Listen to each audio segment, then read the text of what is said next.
Acquiring a business? BizNexus simplifies it.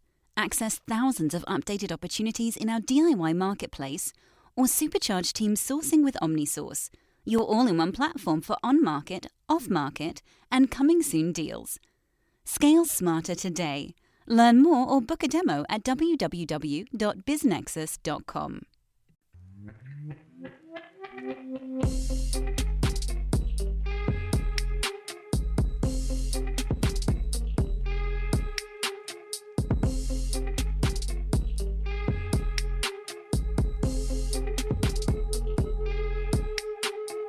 Disclaimer from the Always Present legal team. Podcast conversations don't necessarily reflect the views of BizNexus Incorporated. Everything you hear is informational news and updates from around the industry. We're not recommending any investments. We're not offering any investment advice. Be sure to do your own homework.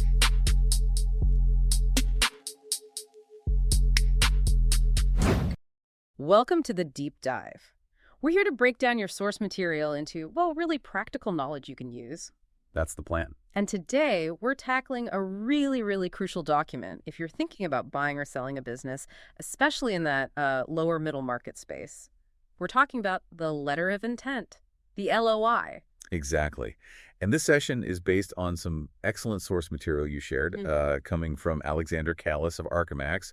His firm, they're right in this area, acquiring and scaling enduring SMEs, advising buyers, owners, investors. Right. So perfectly relevant. Our goal today, then, is to really unpack the LOI. We want to pull out the key things you need to know, its strategic importance, what absolutely has to be in it, and maybe just as important, the common traps that can sink a deal early on. Yeah, and particularly for founder-owned businesses, which is common in the lower middle market, this LOI, it's not just legal jargon. It's really the start of often a pretty intense journey. Financially, emotionally, it's a big step. Okay, let's get into it. Why is the LOI so important? I mean, why this document before you really dive deep into the, the heavy lifting of due diligence? Well, it does a few absolutely vital things right up front. Number one, it basically validates if the deal is even feasible. Feasible how? Before you or the seller spends serious time, serious money on that detailed due diligence, really kicking the tires and drafting the massive purchase agreement, the LOI confirms you're sort of on the same page about the big stuff. Like the price range. Exactly.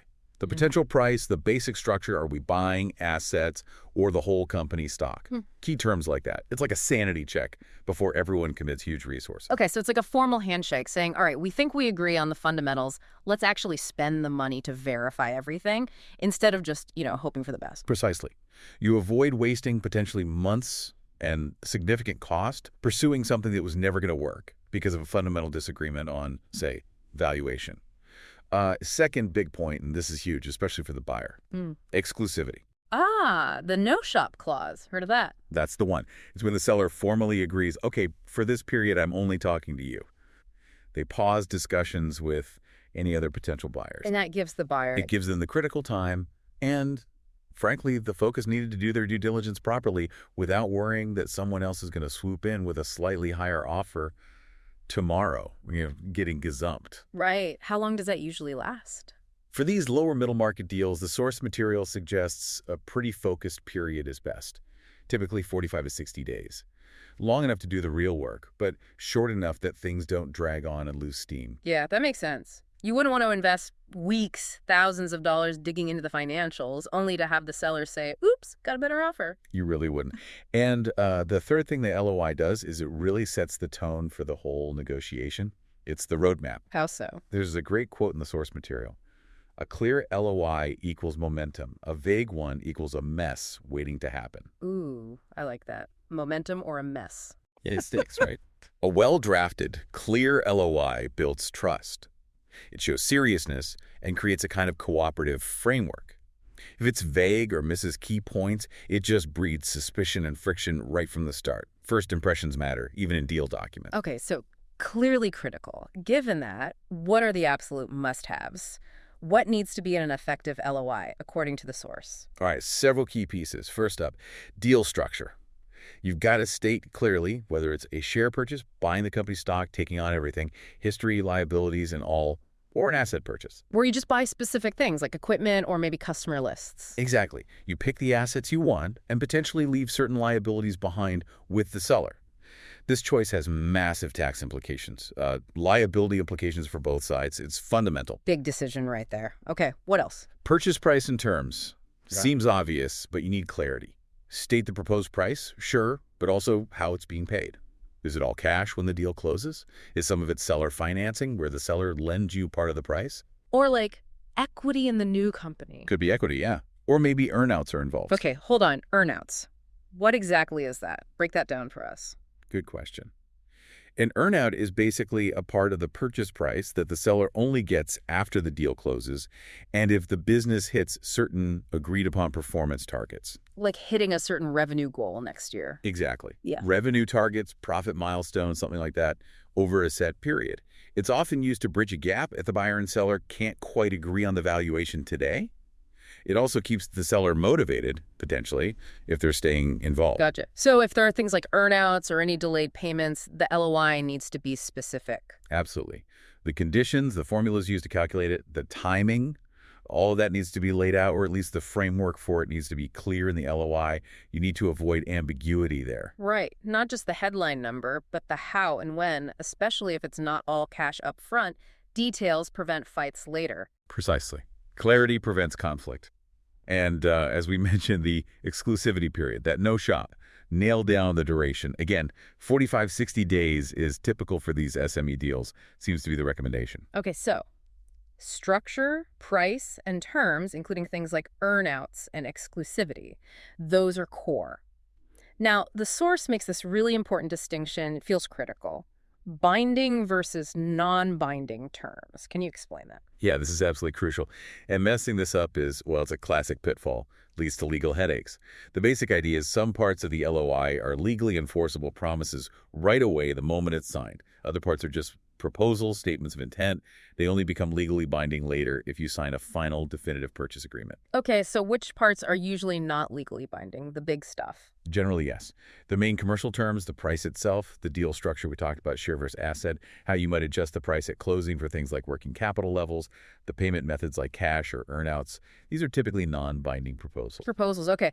And the LOI needs to state that explicitly. Say something like, these terms are non-binding and subject to the execution of a definitive purchase agreement. Why? It gives both sides an out. An out. Yeah.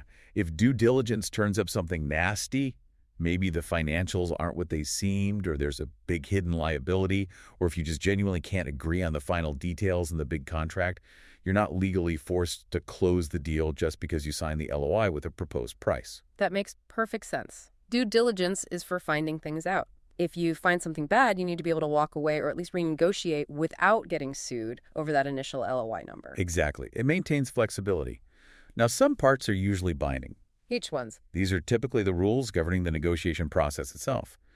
The source mentions exclusivity, the promise not to shop the deal, confidentiality, keeping the information shared private, governing law and venue, which laws apply if there's a dispute about the LOI itself and where would that dispute be heard, and expenses, who pays for what costs during this negotiation and diligence phase.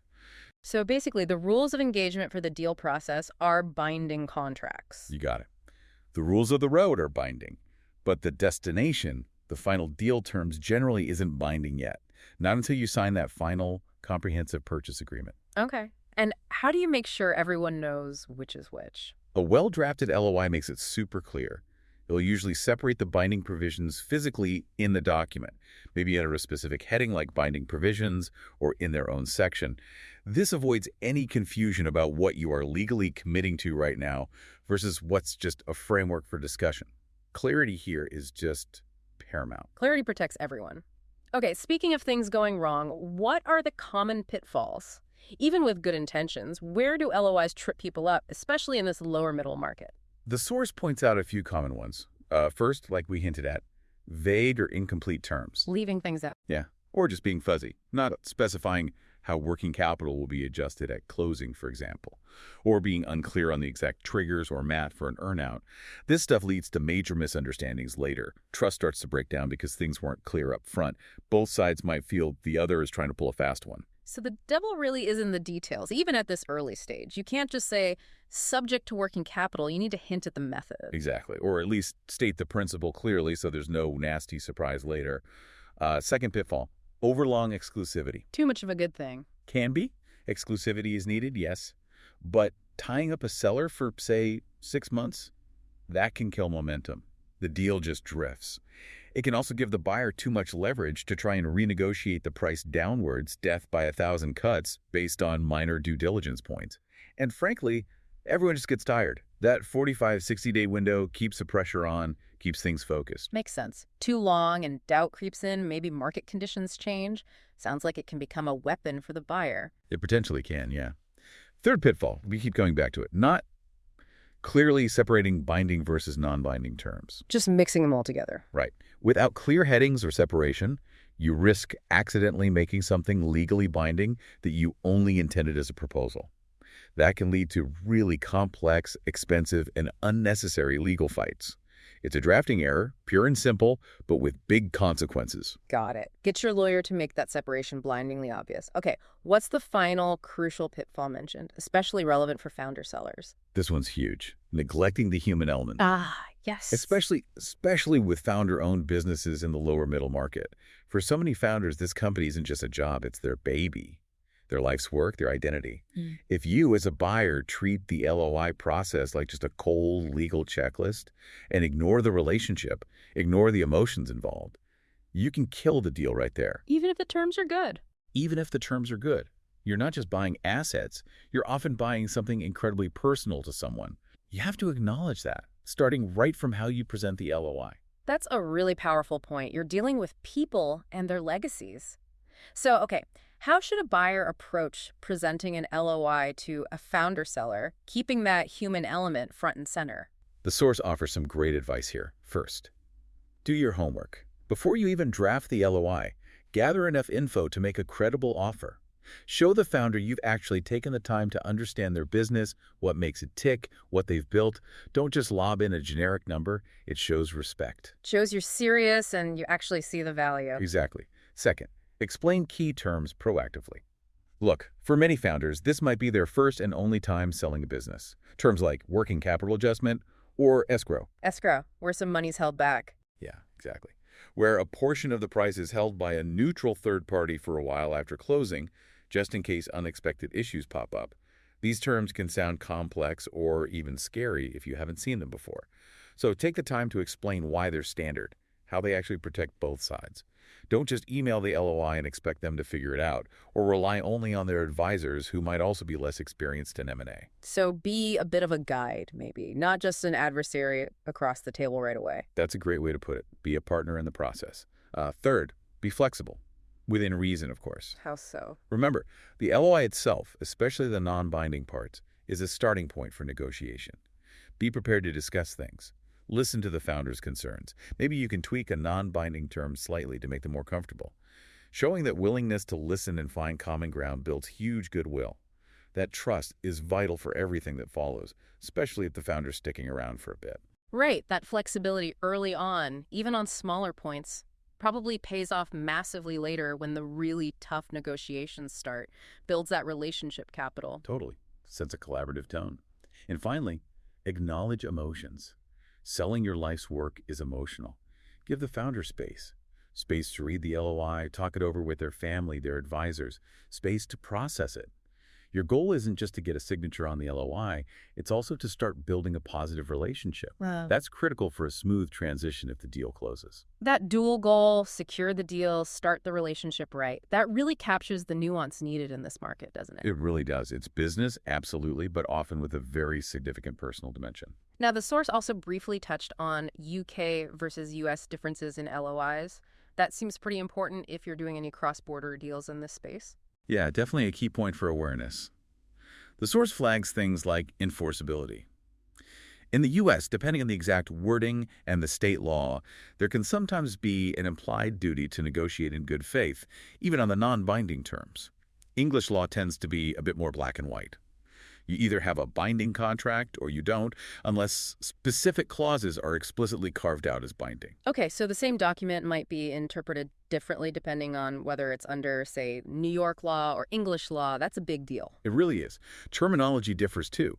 In the UK, you'll often hear heads of terms or heads of agreement instead of LOI, and they're usually very explicit, often plastering subject to contract, not legally binding, all over the non-binding sections. More belt and braces about the non-binding nature. Seems that way. And the content can differ. U.S. LOIs might sometimes include more detailed legal provisions earlier on.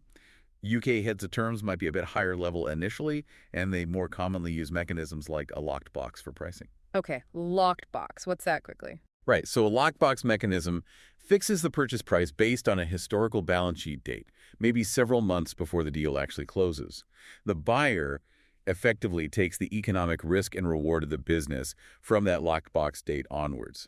It's different from the typical U.S. approach, often called completion counts, where the price gets adjusted based on the actual financial position, like working capital, at the closing date. Got it. Different ways to calculate the final price, different jargon, different legal nuances. Exactly. So the big takeaway from the source here is, if you're doing a cross-border deal, absolutely specify the governing law clearly in the LOI, and crucially, get local legal advice. Don't assume the way things work in the U.S. is the same in the UK or vice versa. Excellent advice. Critical point. Okay, let's try and pull this all together. Based on the source material from Alexander Kalis at Archimex, what's the essential LOI checklist for success for you, our listener, when you're looking at buying or maybe selling a founder-owned business, particularly in that lower middle market? All right, based on everything we've covered, here's a practical checklist to keep in mind when you're drafting or reviewing an LOI. Deal structure. Is it share or asset? Be explicit. Impacts tax, liability. Purchase, price, and payment terms. Price, yes, but also how and when. Cash, seller note, equity, earnouts. Spell out conditions for any deferred parts. Clarity is key. Price adjustment mechanism. How will the final price be tuned at closing? Cash-free, bet-free basis with a working capital adjustment, or maybe a locked box. Define the method. Key assets excluded items. Especially for asset deals, what exactly is being bought and what's being left behind? No ambiguity. Founder's role post-closing. What's the plan for the founder? Staying on? For how long? In what capacity? Crucial for continuity and the relationship. Non-competed, non-solicit. Standard terms to protect the buyer's investment. Needs to be reasonable in scope and duration. Exclusivity period. Define it clearly. That 45-60-day time frame is a good benchmark for SMEs. Keeps things moving. Timeline and conditions to close. What are the major steps and milestones between signing the LOI and closing the deal? What hurdles need clearing? Creates a roadmap. And number 9, maybe the most important structural point. Clear separation of binding versus non-binding provisions. Use headings, make it obvious. Protects everyone. That's a fantastic, really actionable checklist, something concrete you can literally check off as you look at the document. And the source really hammers this home. A well-structured LOI creates a framework that greatly influences the trajectory of the acquisition. Don't rush this critical step. It sets the tone, builds momentum, or creates friction, and really does impact your odds of getting to the finish line successfully. Fantastic. Well, this deep dive into the letter and intent has been incredibly useful. It's so clear this isn't just some preliminary piece of paper. It's really the architectural plan for the entire deal, especially in the lower middle market.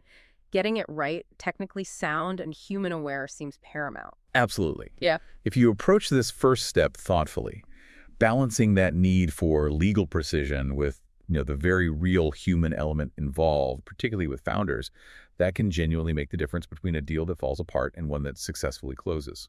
So building on that, here's a final thought for you to mull over. We heard a clear LOI creates momentum, and ignoring the human side is a major pitfall. So how much of a successful deal, especially these founder-led SME deals, ultimately hinges on that initial structure you put on paper in the LOI versus the actual relationship you manage to build between the people involved, the buyer and the seller, right from that very first step? That's a great question, something to definitely think about as you navigate your own potential transactions. Absolutely. Thank you for providing the source material that made this deep dive possible. Really valuable insights today. Thinking of exiting your business or taking on a private equity partner to help you grow faster? BizNexus has you covered. Tap into our network of thousands of best-fit investors, acquirers, and proven M&A advisors, and we'll help you begin the relationship confidentially on your terms, your timeline. Learn more at biznexus.com.